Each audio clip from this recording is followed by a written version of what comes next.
In this video, I will walk through the ACES and Resilience Booklet. Feel free to print out the booklet and use it to take notes and highlight important things you want to remember. In this video, I will cover the overview of the booklet, history behind ACES, the ACES survey, resiliency, the resiliency survey, resources. To skip ahead to a topic, see the timestamps in the description below. When a child grows up in an environment where abuse is constant and ever-present, they endure high amounts of stress that are toxic. Living with high levels of stress for long periods of time can affect a child's physical and mental health when they reach adulthood.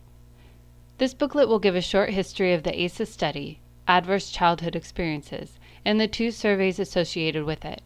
At the end of the booklet is a list of resources for those that would like to learn more about this topic. If you feel that you need more help in contacting a mental health specialist, please call our office and ask for one of our employment specialists who can help you. The ACES survey was based on a study completed by Dr. Vincent Folletti, Dr. David Williamson, and the CDC in 1998. It was developed after Dr. Folletti saw a correlation between his patients' inability to lose and keep weight off and the abuse they endured in childhood. The study concluded that childhood trauma was very common, even in employed, white, middle-class, college-educated people with great health insurance. There is a direct link between childhood trauma and adult onset of chronic disease, as well as depression, suicide, being violent, and a victim of violence. More types of trauma increase the risk of health, social, and emotional problems, and people usually experience more than one type of trauma. Rarely is it only sex abuse or only verbal abuse.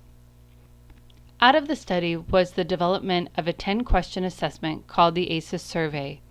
Each question on the survey is given 1 point. The higher your ACES score, the more likely for a person to have medical, social, and/or emotional problems.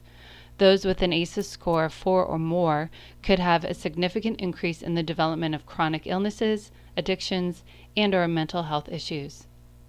When something scary or dangerous happens to a person, their physical response is to fight or flight. Their adrenaline spikes, which allows them to make quick decisions to save their life. When this happens to a child over and over in the span of a day, as in a household with an alcoholic, it can damage a child's developing brain. Nadine Burke Harris gave a word image to help explain this. If you're in a forest and see a bear, a very efficient fight or flight system instantly floods your body with adrenaline and cortisol and shuts off the thinking portion of your brain that would stop to consider other options. This is very helpful if you're in a forest and you need to run from a bear. The problem is when that bear comes home from the bar every night. On page 4 is the ACES survey. Each question gets 1 point if the answer is yes.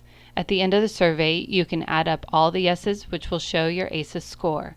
A score of 4 or above could put you in a category of increased chronic illness, addictions, and/or mental health issues. Resiliency. There is hope.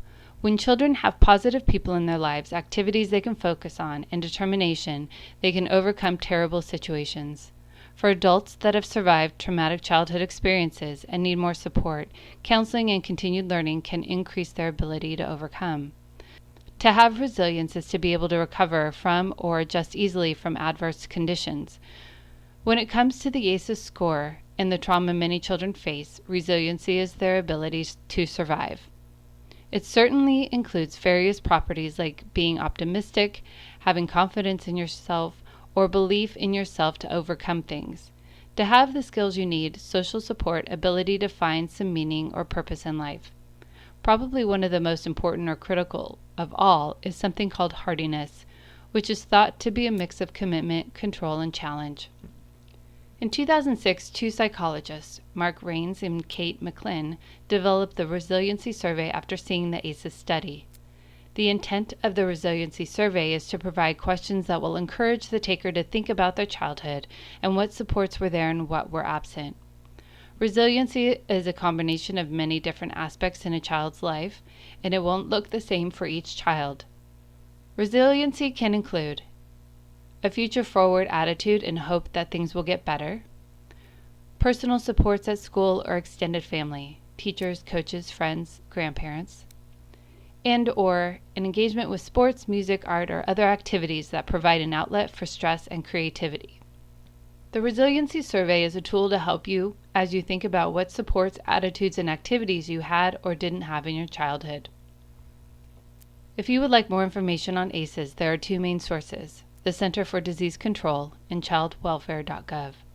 For local assistance regarding ACEs, Columbia River Mental Health has child and family counseling, and the ACEs Alliance has monthly meetings to expand the awareness of ACEs in the community. If you need any further assistance, please call our office and ask for one of our employment specialists.